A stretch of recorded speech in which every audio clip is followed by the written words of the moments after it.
మూలాధార స్వాధిష్టాన మణిపూర అనాహత విశుద్ధ ఆజ్ఞాచక్రాలు దాటి 7వదైన సహస్రారానికి చేరితే అక్కడ వెంకటేశ్వరుడనే పరబ్రహ్మను చూడగలవు. ఇది అర్థం చెప్పండి. పైగా కుండలిని మన శాస్త్రంలో అందరికీ తెలిసిన విషయం, పాముతో పోలుస్తారు, అవునా లేదా? కుండలిని పాము రూపంతో పైకి పాకుతుంది అంటారు. ఇప్పుడు చెప్పండి, కుండలిని కొండ అయితే, అది శేషమైతే అది శేషాద్రి అవునా కదా? చెప్పండి. గమనించుకోవాల్సిన విషయం. ఇవి రహస్యములండి. ఇదే చెప్తే అర్థమవుతుందా? అందుకే, ఎందుకంటే మనకి కొండకు మొక్కుకున్నాం, నా కోరిక తీరింది అనే తప్ప వెంకటేశ్వరుని మీద ప్రేమ కానీ భక్తి కానీ శ్రద్ధ కానీ ఉన్నవాళ్ళు కోటికొక్కడు కూడా ఉండడు. తెలుసుకోండి. భక్తుడిని వేషాలు వేసేవాళ్ళు ఉంటారు. అలాంటి వాళ్ళకి వెంకటేశ్వరుడి గురించి చెప్తే ఏమర్థమవుతుంది? హుండీలో డబ్బులు వేసాం, కోరిక తీరిపోవాలంతే.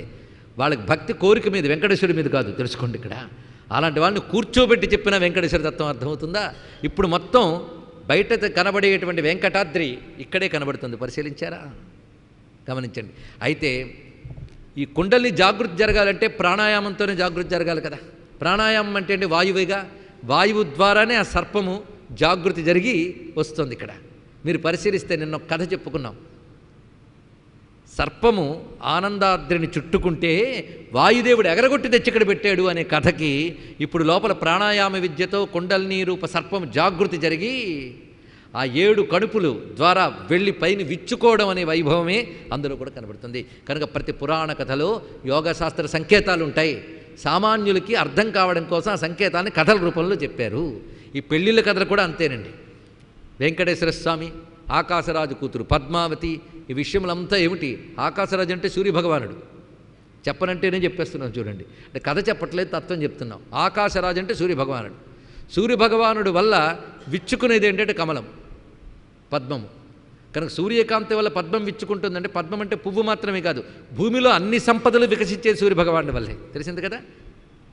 ఆ సూర్యభగవానుల వల్ల వికసించినటువంటి సర్వ సంపదలు ఎవరివి? భూమికి పతి ఎవరు? విష్ణువు. అందుకే భూమి యందు విచ్చుకున్న సర్వ సంపదలు లక్ష్మీ స్వరూపములే. ఆ లక్ష్మి నారాయణుదే అని చెప్పడమే పద్మావతి కళ్యాణంలో దగ్గరటువంటి ఆంతర్యం.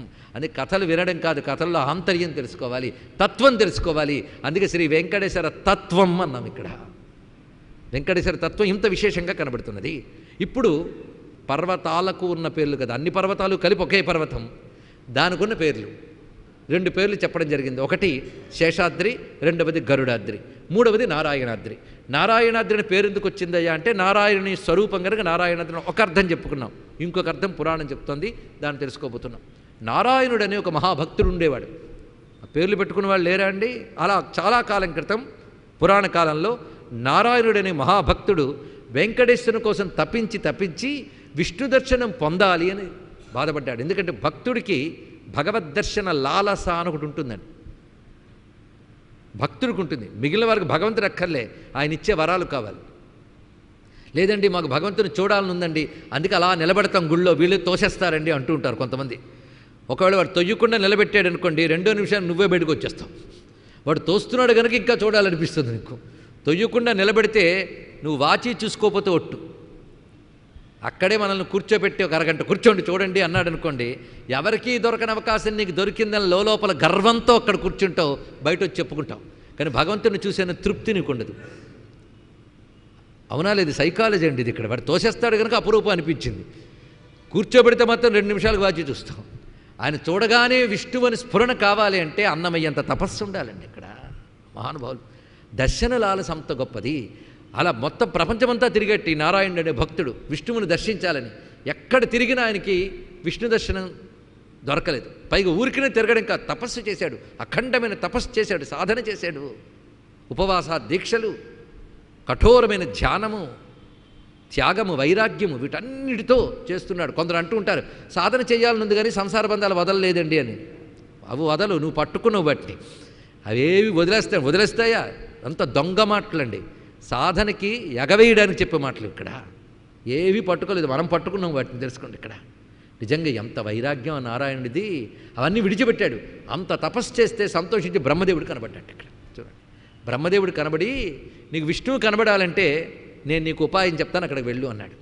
అదేమిటంటే, విష్ణువు కనబడాలంటే ఒక చోటు ఉందయ్యా, మేమందరూ సృష్టి ఆరంభంలో ఆ చోటుని తెచ్చుకొచ్చాం, దాని మీద స్వామిని పిలుచుకొచ్చాం, అన్ని రూపాలతో ఆయన ఉంటాడు, అక్కడికి వెళ్ళి సాధన చేయంటే అక్కడ సాధన చేశాడు నారాయణుడు. ఆ సాధన కొంతకాలం సాగింది. అది కూడా స్వామి పుష్కరిణిలో స్నానం చేసి సాధన చేశాడు. ఆ సాధనకి సంతోషించి నారాయణుడు వెంకటమూర్తిగా దర్శనమిచ్చాడు ఇక్కడ. ఆ దర్శనంతో పులకించిపోయాడు. ఏం కావాలని అడిగేట వెంకటపతి, నాకు ఇంకేం కావాలయ్యా, నీ దర్శనం కావాలనుకున్నాను, దర్శనం ఏం చాలు, నా జన్మ చరితార్థం అయిపోయింది అన్నాడు. లేదు ఇంకేదైనా కోరుకో అన్నాడు. మహాత్ములు వారి కోసం కోరేది ఒక్కటే, భగవత్ప్రాప్తి. ఇంకేదైనా కోరుకోమంటే లోకక్షేమం కోరుతారు. రెండో చూడండి ఇక్కడ. అది ఇక్కడ వెంటనే కోరేడు ఏంటంటే, నేనంటే ఇంత తపస్సు చేసి నేను చూశాను, కానీ కలియుగంలో తపస్సులు ఆచరించగలిగే వాళ్ళు ఉండరయ్యా, ఎవరొచ్చినా నువ్వు ఇక్కడ కనబడాలి, అది అన్నాడు ఇక్కడ. అవునా, అయితే కలియుగంలో అందరికీ నేను శిలారూపంలో దర్శనమిస్తాను అన్నాడు ఇక్కడ. కనుక అక్కడ కనబడుతున్నది ఒట్టి రాయి కాదు, మనం ఆ దివ్యమంగళ విగ్రహాన్ని చూడలేం గనక ఆయన శిలామూర్తిగా మన కోసం నిలబడి ఉన్నాడు వెంకటేశ్వర స్వామి, తెలుసుకోండి ఇక్కడ. అందుకే ఎప్పుడు వెంకటేశ్వర స్వామిని చూస్తే అదొక విగ్రహం అనే భావన ఉండకూడదు, విష్ణువే ఆ రూపంలో ఉన్నాడు, అది తెలియవలసింది. అలా కలియుగ మానవుల కోసం నేను అలా ఉంటానని స్వామి వరం ఇచ్చాడు ఆ నారాయణుడు అనే భక్తుడికి, తెలుసుకోవాలి ఇక్కడ. అలా ఆయన ఇచ్చినా మనం తెలుసుకోలేకపోతున్నామంటే కలిదోషం మనకు అంత చుట్టుముట్టిందనమాట ఇక్కడ. మొత్తానికి ఇంకో మాట అంటాడు, ఇంత భక్తిగా లోకక్షేమం కోరేవి గనక నీ పేరుతో ఈ కొండకి ఇంకా నారాయణాద్రి అని పేరు వస్తుంది అని చెప్పాడు ఇక్కడ. కనుక భక్తుడి పేరు దానికి దొరికిందండి. కనుక నారాయణాద్రి అంటే నారాయణ రూపమైన అద్రిని మాత్రమే కాకుండా నారాయణుడనే భక్తుణ్ణి అనుగ్రహించాడు. ఇప్పుడు భక్తుడు నారాయణుడా, భగవంతుడు నారాయణుడా?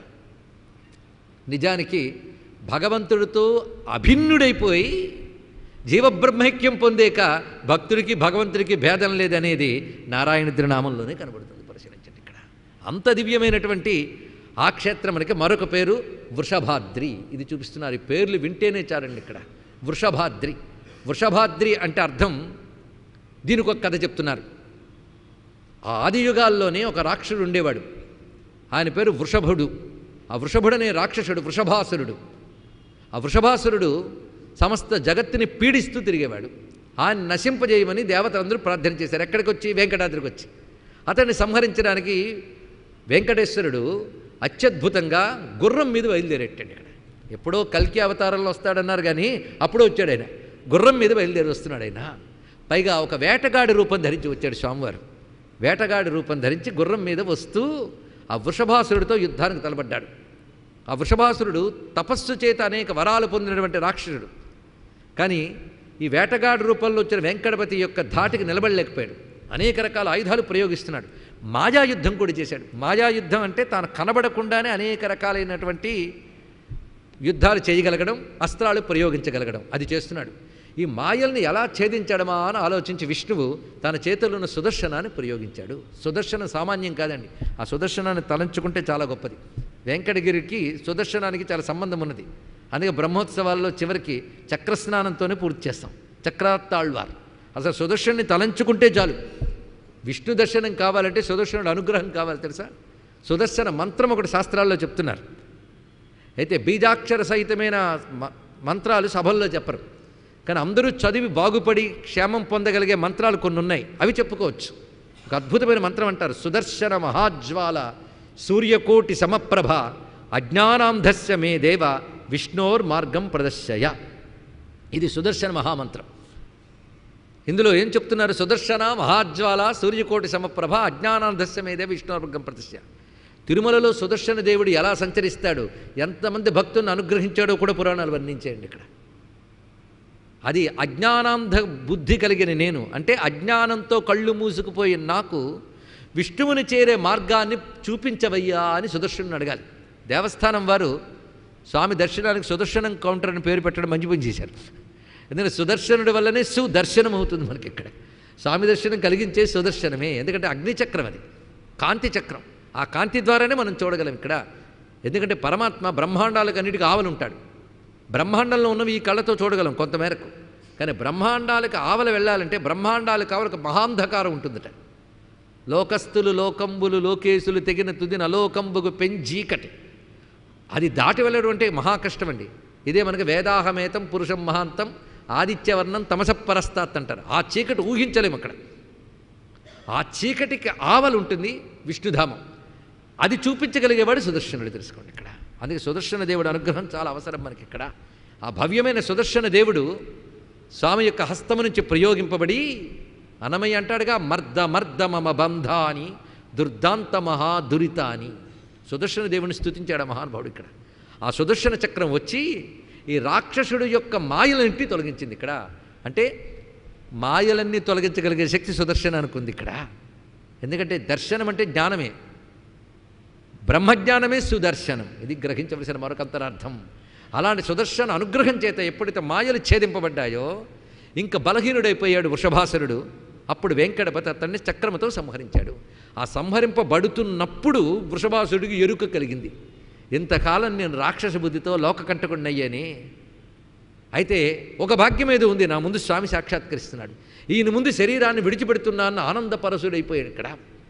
అప్పుడు ఒక మాట అంటాడు, స్వామి నీ దయ నాపై ఉంది, నేను పాపాలు చేశాను నాకు తెలియదు కానీ పుణ్యాలు చేశాను అన్నది మాత్రం ఖచ్చితం, లేకపోతే నీ దర్శనం లభిస్తుందా? పైగా సుదర్శనం ఎవడికి తగులుతుందో వాడికి జన్మజన్మాంతరమైన బంధాలు తొలగిపోతాయి. నాకు తొలగిపోయాయి, ఆ గ్రంథులన్నీ విడిపోయాయి, ఇప్పుడు నీ అనుగ్రహం లభించింది అంటూ నా పేరుతో నీ కొండకి ఇకపై వ్యవహారం ఉండుగాక అని కోరుకున్నాడు ఇక్కడ. అందుకు ఆయన ఆ వృషభాసురుణ్ణి తరింపజేసి ముక్తినిచ్చి వృషభాద్రి అని పేరు పెట్టాడు ఇక్కడ. అంటే ఎన్ని పాపాలు చేసినా మరణించేటప్పుడు క్షమించమని వేడుకుంటే దయతో అతన్ని భాగవతోత్తముడిగా స్వీకరించి అతడి పేరుని తన కొండ పేరుగా మార్చుకున్న స్వామివారికి నమస్కారం. వృషభాద్రి అంటే ఇది దీని యొక్క అర్థం. ఇప్పటికి మొత్తం మనం అనుకున్న 7 ఎన్నిటికి అర్థాలు చెప్పుకున్నామో తెలుసుకోండి ఇక్కడ. శేషాద్రి, గరుడాద్రి, నారాయణాద్రి, వృషభాద్రి. వృషాద్రి ఇప్పుడు మరొక పేరు వృషాద్రి. వృషము అంటే ధర్మము, ఇది వేదంలోనే వృషోహి భగవాన్ ధర్మ అన్నారు, ధర్మమే వృషము అని. అంతేకాదు యజ్ఞము ధర్మము రెండు ఒకటే అన్నారు ఇక్కడ. ఎందుకంటే తల్లిదండ్రులు పూజించడం కూడా యజ్ఞమేనండి. యజ్ఞం అంటే కేవలం అగ్నిహోత్రంలో ఆహుతులు వేయడమే కాదు ఇక్కడ. శాస్త్రం చెప్పిన కర్మ భగవత్ ప్రాప్తికై లేదా భగవత్ ప్రీతికై చేస్తే అదే యజ్ఞం, మరొకటి కాదు ఇక్కడ. అందుకే ప్రతి మంచి పని యజ్ఞమే. పైగా శాస్త్రము చెప్పిన మంచి పనులు యజ్ఞాలు, అది గుర్తుపెట్టుకుంటే చాలు. సత్కర్మలని యజ్ఞాలే. అందుకే శాస్త్రము చెప్పిన సత్కర్మలు భగవత్ప్రీతిగా ఎవడు చేస్తాడో వాడు తరించిపోతాడు. ఈ వాక్యం బాగా గుర్తుపెట్టుకోండి, ఇది ఒక్కటి చాలు మన బ్రతుకు తరించడానికి. శాస్త్రము చెప్పిన సత్కర్మలు భగవత్ప్రీతిగా చేస్తే అదే యజ్ఞములు. ఎందుకంటే నీ స్వార్థం కోసం చేయట్లేదు, భగవత్ప్రీతిగా చేస్తున్నావు. ఆ త్యాగపూర్వకమైన కర్మకి యజ్ఞం అని పేరు. ఆ యజ్ఞమే ధర్మం, ఎందుకంటే కర్మే ధర్మం కదా. ఆ ధర్మ దేవతనకు దేవత ఉన్నది, భగవంతుని యొక్క స్వరూపమే ధర్మము కూడా. అందుకే ధర్మో ధర్మ విదుత్తమ అని విష్ణు సహస్రనామాల్లో చెప్పుకుంటున్నాం. ఆ ధర్మదేవత ఈ పర్వతానికి వచ్చి తపస్సు చేసింది. చూసారా, ధర్మదేవతయే వచ్చి తపస్సు చేసింది ఇక్కడ. వృషమనగా ధర్మదేవత, అది తపస్సు చేసిన చోటు కనుక వృషాద్రి అని పేరు వచ్చినది. అంటే అన్ని ధర్మములు ఉన్నటువంటి కొండ వెంకటాద్రి కొండ. సర్వ సత్కర్మల ఫలము అక్కడ దాగి ఉంది అనే భావం కూడా మనకు తెలియబడుతుంది. అంతేకాదు ఒక్కొక్క యుగంలో ఒక్కొక్క పేరు ప్రసిద్ధిగా ఉంటుంది అని కూడా చెప్తున్నారు. ఇప్పటి వరకు మనం చెప్పిన పేర్లలో కృతౌ వృషాద్రిం వక్షంతి, త్రేతాయాం అంజనాచలం, ద్వాపరే శేషశైలేతి, కలౌ శ్రీ వెంకటాచల. ఇది శాస్త్రం చెప్తున్నటువంటి మాట. కృతయుగంలో ఈ పర్వతాన్ని వృషాద్రి అనేవారు. ఎందుకన్నారో మనకే అర్థమైపోతుంది. వృషం అంటే ధర్మం అని చెప్పుకున్నాం కదా. కృతయుగంలో వృషాద్రి అన్నారంటే అర్థం ఏంటి? కృతయుగంలో ధర్మం ఉండేది. ధర్మం దాని పేరే కృతం. కృతం అంటే చెప్పకుండానే ధర్మం చేస్తే కృతం. చూసుకోండి ఇక్కడ. కర్తవ్యం అంటే చెయ్యవలసినది, కృతం అంటే చేసేసినది. ఎందుకు కృతయుగం అన్నారో ఇప్పుడు తెలుసుకోవాలి ఇక్కడ. అక్కడ ధర్మం చెయ్యాలని ఎవడో అనుకోడు, చేస్తాడంతే ఇక్కడ. కనుక ధర్మం చెయ్యబడుతుంది సహజంగా, అందుకు కృతం. ఆ పేరు ఎందుకు వచ్చిందో తెలియాలి. కృతయుగం అంటే ధర్మం సహజంగా చేయబడుతుంది కనుక దాని పేరు కృతయుగం. అప్పుడు ధర్మం సహజంగా ఉంటుంది కనుక అప్పుడు ఈ పర్వతం పేరు వృషాద్రి. అంటే మిగిలిన పేర్లు ఉండవని కాదు, పేరు పాపులర్. ఇప్పుడు చూడండి, మనకి శేషాద్రి ఎన్ని పేర్లున్నా వెంకటాచలం అనే పేరు ఇప్పుడు ప్రసిద్ధి మనకి, అంత కాదన్నా. ఆ యుగంలో వృషాద్రి అనే పేరు ప్రసిద్ధి. తర్వాత త్రేతాయుగంలో అంజనాద్రి. ఈ మాటని మరికొన్ని చోట్ల త్రేతాయాం గరుడాచలం అని కూడా కనబడుతుంది కొన్ని పురాణాల్లో. అంటే 2 పేర్లు బాగా ప్రసిద్ధి ఉన్నాయని, గరుడాచలం ఒకటి, అంజనాద్రి. ఎందుకంటే త్రేతాయుగంలో ఒక విశేషం ఏంటంటే అంజనాదేవి తపస్సు చేసింది ఇక్కడ. మతంగ మహాముని ఆమెకు ఆదేశిస్తాడు, అమ్మా నీ నుంచి రుద్రతేజస్సు ఆవిర్భవించాలి, నువ్వు సామాన్యురాలివి కావు, పుంజిక స్థలాన అప్సరసవి. ఎందుకంటే అప్సరసలు అంటే దేవకాంతలు. భగవత్ తేజస్సును కడుపులో పెట్టుకోవాలంటే మామూలు స్త్రీల వల్ల కాదు. అలాంటి పుంజిక స్థలాన అప్సరస అంజనాదేవిగా వచ్చింది అక్కడ. ఆమె కేసరి అనే వారను యొక్క పత్ని. అప్పుడు తపస్సు ద్వారా నువ్వు రుద్రతేజాన్ని పొందాలి కనుక తపస్సును ఆచరించమని ఆజ్ఞాపించాడు మతంగముని. మతంగముని యొక్క ఆజ్ఞను అనుసరించి ఈ పర్వత శ్రేణిలో అమ్మ తపస్సు చేసింది అంజనాదేవి. అంజనాదేవి తపస్సు చేసిన చోటు కనుక అంజనాద్రి అంటే హనుమంతుడి జన్మకు మూలమైన పర్వతం అండి. ఇది మనం తెలుసుకోవాల్సింది. అంజనాద్రి అది ఇక్కడ అన్నారు. ఇక్కడ ఇంకొక రహస్యం చెప్పుకోవాలి. ప్రతి దానికి 2 అర్థాలు చెప్తున్నాం, అందుకే శ్రద్ధగా గ్రహించాలండి. ఇక్కడ ఎంత మథనతో విజ్ఞానం వస్తుందో గ్రహించితే ఎంత ఏకాగ్రంగా వినాలో మీకు అర్థమవుతుంది. ఇక్కడ ప్రతిదానికి నారాయణాద్రి అంటే విష్ణు స్వరూపుని చెప్పుకున్నాం, భక్తుడి కథ చెప్పుకున్నాం. వృషభాద్రి అనే మాటకు కూడా వృష అంటే ధర్మము, భా అంటే ప్రకాశము. ప్రకాశం అంటే జ్ఞానం. వృషం అంటే ధర్మము, భా అంటే జ్ఞానము. ధర్మము జ్ఞానము కలిసింది వృషభాద్రి. అంటే రాక్షసుడి కథతో సంబంధం లేకుండానే మరొక అర్థం ఉంది. అలాగే అంజనాద్రి అనే మాటకు మరొక అర్థం తెలుసుకుందాం. అంజనాద్రి అంటే అర్థం ఏంటంటే అంజనాదేవి తపస్సు చేసిన చోటు. అంతేకాదండి, మరొక అర్థం చెప్తున్నా, ఇప్పుడు వినండి. అంజనం అంటే ఎప్పుడైనా విన్నారు కదా సాధారణంగా. అంజనం అంటే కాటుక అని అర్థం. అంజనం వేయడం అని ఇప్పటికీ ఉన్నది ఇక్కడ. ఇలాంటివి బాగా తెలుస్తాయి, తంత్రాలు మంత్రాలు. అంజనం వేయడం అని కేరళలో ఇప్పటికీ చేసేవాళ్ళు ఉన్నారండి. ఏదైనా వస్తువు పోయినా వాళ్ళు కొన్ని రకాల మూలికలతో మంత్రంతో అంజనం వేస్తారు. వేస్తే పోయిన వస్తువు కనబడుతుంది, ఎవడు తీసాడు కూడా కనబడుతుందిట. అలా చూడగలిగే వాళ్ళు ఉన్నారు, అదొక విద్య. అంతేకాదు, అంజనము కొన్ని మూలికలతో అంజనాలు తీసి కళ్ళకి రాసుకుంటే నిధులు కనబడతాయని చెప్తారు. అంటే నిధులు అక్కడ ఉన్నాయి, మామూలు కంటికి కనబడవు, అంజనం రాసుకుంటే కనబడతాయట. అలాంటివి ఎక్కడ దొరుకుతాయని నన్ను అడగండి, నాకు తెలియదు. ఉన్నాయని మాత్రం శాస్త్రంలో ఉంది. అలాగే అంజనాద్రి అంటే ఆ కొండకి చేరితే మామూలు కంటితో చూడలేని భగవంతుణ్ణి చూపించగలిగే శక్తి ఆ పర్వతానికి ఉంది కనుక దానికి అంజనాద్రి అని పేరు వచ్చిందండి. ఇది రహస్యమైన. అంతేకాదు, మరొకటి, భగవంతుడి జ్ఞానానికి మాత్రమే దొరుకుతాడు, ఇంకా దేనికి దొరకడు. ఇది మాత్రం తెలుసుకోండి. ఇక్కడ జ్ఞానం చెప్పడం మొదలు పెడితే మహా కష్టం. ఎందుకంటే జ్ఞానం గ్రహించడం మహా కష్టం. ఎంత కష్టం అంటే కొండెక్కినంత కష్టం. కొండెక్కడ ఎంత కష్టమో జ్ఞానం పొందడం అంత కష్టం. కనుక జ్ఞానమే పెద్ద కొండ. ఆ జ్ఞానం లేకపోతే భగవంతుడు దొరకడు. ఈ మాట మీకు ప్రసిద్ధి చెందిన ఒక శ్లోకం ద్వారా చెప్పచ్చు. అజ్ఞానతిమిరాంధస్య జ్ఞానాంజనశలాకయ చక్షురున్మీలితం ఏన తస్మై శ్రీ గురవే నమః. అజ్ఞానమనే గుడ్డితనం కలిగిన కళ్ళకి జ్ఞానమనే అంజనంతో తెరిపించి పరమాత్మను చూపించే గురువుకి నమస్కారం. ఇది కూడా దీని అర్థం. కనుక జ్ఞానమే అంజనము. కానీ అంజనాద్రి అంటే అర్థం ఏంటి? జ్ఞానాద్రి. ఇది తెలుసుకోండి. జ్ఞానాద్రి ఈ పేరున్నదండి. జ్ఞానాద్రి అనే పేరు కూడా పురాణాలు చెప్తున్నారు. జ్ఞానమే అంజనము కనుక అంజనాద్రి అంటే జ్ఞానాద్రి. ఆ జ్ఞానం లభిస్తే నువ్వు ఇంద్రియాలతో చూడలేని పరమాత్మను చూడగలవు కనుక అది అంజనాద్రి. ఈ భావంతో తిరుమలకి వెళ్ళండి, తప్పకుండా అనుగ్రహం లభిస్తుంది. ఎందుకంటే యాత్రలు అందరూ చేస్తారు, కానీ ఏ భావంతో చేస్తే అది లభిస్తుంది తెలుసుకోండి. ఇక్కడ భావం కొద్దీ భగవంతుడు. అన్నమయ్య అదే చెప్పాడు కదా, పట్టిన వారి చేపిడ్డ పరమాత్ముడు, భక్తి కొలది వాడే పరమాత్ముడు, భుక్తి ముక్తి తానే ఇచ్చు భూమి పరమాత్ముడు.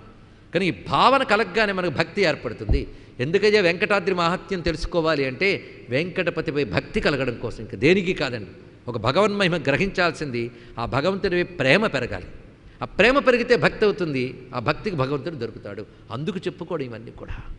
అలాంటి పరమ పావనమైనటువంటి ఆ పర్వతం అంజనాద్రి. ఇంకేం మిగిలింది? అన్నీ చెప్పుకున్నాం కదా. అన్నీ చెప్పేమా? వెంకటాద్రి అనే పేరు ఎందుకు వచ్చింది అది చెప్పాలి కదా.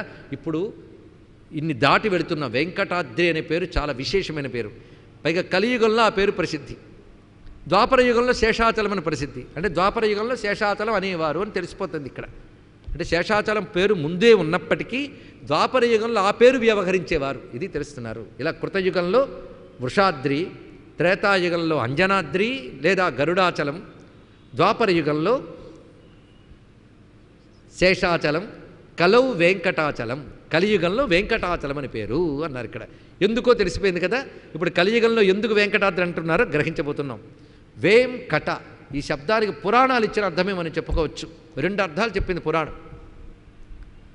వేం పాపాని ఇతి ప్రాహు అని ఒకచోట, సర్వపాపాని వేం ప్రాహు కటహ తద్దాహముచ్యతే. ఇది రహస్యం. వేం అంటే పాపములు, ఇది అర్థం ఇక్కడ. కట అంటే తగలబెట్టునది అని అర్థం ఇక్కడ. వేం కట అంటే పాపాలను దహించే క్షేత్రము, ఇది దీని యొక్క అర్థం అండి. ఇక్కడ పాపాలను తగలబెడుతుంది అని చెప్పాడు. ఇక్కడ ఎలా తగలబెడుతుంది అయ్యా పాపాలని అంటే విశేషమైన భావం. దీన్ని బట్టి వెంకటాద్రి అగ్నిపర్వతం తెలుసుకోండి. ఇక్కడ అగ్నిది అగ్ని తగలబెట్టాలి కదా, దేని తగలబెడుతుంది అంటే నీ పాపాలని తగలబెడుతుంది. పనికిమాలిన పాపాలు కట్టలు ఉన్నాయి. ఇప్పుడు అర్థమైంది కదా కలియుగంలో వెంకటాచలం ఎందుకు అన్నారు. ఎందుకు? కలియుగంలో పాపాలు కావలసినవి ఉంటాయి, అవి తగలబెట్టుకోవడానికి మాత్రం దిక్కై ఉంది వెంకటాద్రి. తెలుసుకోండి, అసలు ఆ పర్వతం దగ్గరికి వెళ్ళి అడుగు పెడితే చాలా పాపాలు తగలబెడతాయట. నేను అడుగు పెట్టాను కానీ తగలట్లేదండి అంటే అదేం తగలెట్టుందో మనకేం తెలుసు, పాపాలు మాత్రం కనబడతాయా? ఎందుకంటే జబ్బు కూడా కనబడదు, క్రిముల రూపంలో లోపల ఉంటుంది. పాపాలు అంతే, పాపాలను తగలబెట్టే శక్తి స్వామికి ఉన్నది. అసలు అందుకు కలువు వెంకటనాయక అనడానికి కారణం ఇది. కలియుగంలో పేరుకుపోతున్న పాపాలని దహింపజేసే క్షేత్రమేదో అది వెంకటాద్రి. ఈ పేరు దీనికి ప్రసిద్ధి ఎలా వచ్చిందయ్యా అంటే కథ చెప్తున్నాను వినవయ్యా అంటూ ఉన్నాడు సూత పౌరాణికుడు. చాలా రమ్యమైన కథ. ఈ కథ విశేషమై మంచి ఫలాలతో చెప్పారు. అప్పటికి ద్వాపర యుగం పూర్తయిపోయింది, కలియుగం ప్రారంభమైంది. ఆ కథ చెప్తున్నాడు ఇక్కడ. కలియుగం ప్రారంభంలో ఉన్న చక్రవర్తి పేరు తెలుసా? భారతదేశానికి కలియుగ ప్రారంభంలో ఉన్న చక్రవర్తి పేరు పరీక్షిన్ మహారాజు. ఆయనకు పట్టం కట్టి కలియుగం వస్తోంది కదా అని భయంతో ఇక్కడ మసలలేమని అనుకుని పాండవులు వెళ్ళిపోయారు. ఎందుకంటే మంచి కాలం తెలిసిన వాడికే చెడ్డకాలం అంటే అర్థమవుతుంది. పుట్టిన దగ్గర నుంచి చెడ్డకాలంలో ఉన్నవాడికే దాని చెడు కూడా తెలియదు. అందుకే పాండవులు భరించలేకపోయారు కలి వస్తే. ఎందుకంటే చక్కని కాలం చూశారు, చక్కని దైవాన్ని చూశారు. ఆ దైవము పరంధామానికి వెళ్ళిపోయాడు, ఆ కాలము గతించిపోయింది. దానితో వాళ్ళు బాధ్యతగా పరీక్షిత్ మహారాజుకు పట్టం కట్టి మహాప్రస్థానం చేసి వాళ్ళు సద్గతికి వెళ్ళిపోయారు. అయిపోయింది. ఇప్పుడు పరీక్షిత్ మహారాజు పాలన చేస్తున్నాడు. ఆయన ఎంత గొప్పవాడంటే తన యొక్క ధర్మనిష్టతో కలి నిగ్రహించి కలి బాధలు లేకుండా చేశాడు ఆయన. వాటి టైంకి వాడు రాక తప్పదు కదా. అందుకు చిత్రమైన ఒక అంశం జరిగింది.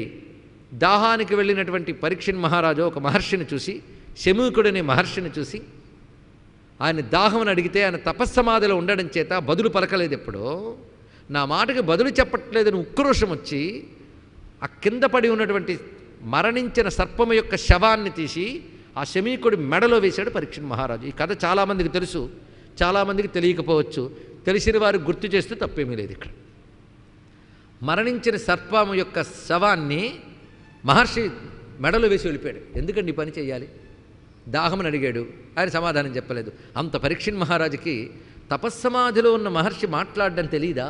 ఎందుకు ఈ పని చేశాడు అంటే కలి ప్రభావం. చూడండి, మనం ఎంత జాగ్రత్త ఉన్నా కాలప్రభావం అదే చూపిస్తుంది ఇక్కడ. అంటే పరీక్షిత్ అంతటి వాడికే కలి ప్రభావం వచ్చిందన్నమాట అని మళ్ళీ అనుకోవద్దు. అది కూడా ఉన్నది ఇక్కడ. మహాత్ములకి మనకి చిన్న తేడా ఉంది.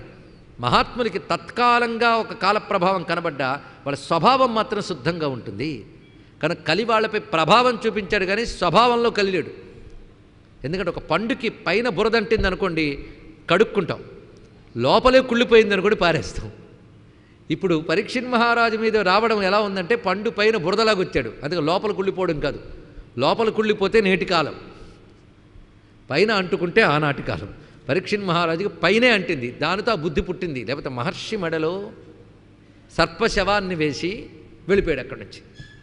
కొద్దిసేపటికి వాళ్ళ అబ్బాయి శృంగి అని ఉన్నాడు, ఆయన చూసి ఇది ఎవడు వేశాడో వాడు ఇక్కడి నుంచి 7 రోజుల్లో మరణిస్తాడు చెప్పించాడు. ఇక్కడ వెంటనే ఆ శాపవార్త కొంతసేపటికి సమీకుడు సమాధి నుంచి తేరుకున్న తర్వాత శృంగి ద్వారా తెలుసుకుని ఎంత పని చేసావురా బాబు, చక్రవర్తిని శపించాం, అతను అక్కడ ధర్మబద్ధంగా పాలన చేస్తే మనం ఇక్కడ సాధన చేసుకోగలం, నువ్వు చేసిన పని ఏం బాగోలేదు, సరే అది తర్వాత చూద్దాం, ముందు ఆయనకి వార్త చెప్దాం, 7 రోజుల్లో పోతున్నావు అని తెలిస్తే జాగ్రత్త పడతాడు తను. వెంటనే వార్త వెళ్ళింది. వెళ్ళిన వెంటనే మహాత్ముడైన పరీక్షిత్ మహారాజు తాను తపశ్శక్తి సంపన్నుడు అయినప్పటికీ తిరిగి శపించగలిగే శక్తి ఉన్నప్పటికీ శపించలేదండి. ఎందుకంటే పాము వేయడమే ఒక తప్పు, మళ్ళీ శపించి రెండో తప్పు చేయడం ఎందుకు? ఎప్పుడో ఒకప్పుడు పోవడం సహజం. ఇప్పుడు నేను 7 రోజుల్లో పోతున్నానని వార్త తెలిసింది, ఎలాగో పోతాను. ఇప్పుడు పాము కాటు తప్పించుకోవచ్చు కానీ బ్రతుకులో ఎప్పుడో ఒకప్పుడు మృత్యువు కాటు తప్పించుకోక తప్పదు. అవునా లేదండి? ఈ కథలో సంకేతం ఏంటంటే కాలసర్పం యొక్క కాటు, ఇది తప్పదు ఎప్పటికైనా, ఇది గుర్తుపెట్టుకోవాలి ఇక్కడ.